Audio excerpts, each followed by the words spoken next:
በእስያ የካቶሊክ ጳጳሳት በመካከለኛው ምስራቅ ግጭት መካከል ውይይትና ጸሎት እንዲደረግ አሳሰቡ።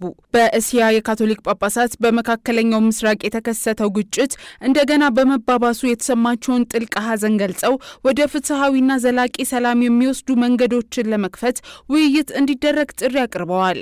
የካቲት 25 ቀን 2018 ዓ.ም የእስያ ጳጳሳት ጉባኤ በሰጠው ጋዜጣዊ መግለጫ በመካከለኛው ምስራቅ የተከሰተው አመጽ እንደገና መባባሱን በተመለከተ ከፍተኛ ስጋት እንዳላቸው በመግለጽ ይህ ግጭት ዓለምን ወደ ሰብአዊና ኢኮኖሚያዊ የግጭት ውጤቶች ሊያስከትሉ ይችላሉ በማለት ስጋታቸውን ገልጸዋል።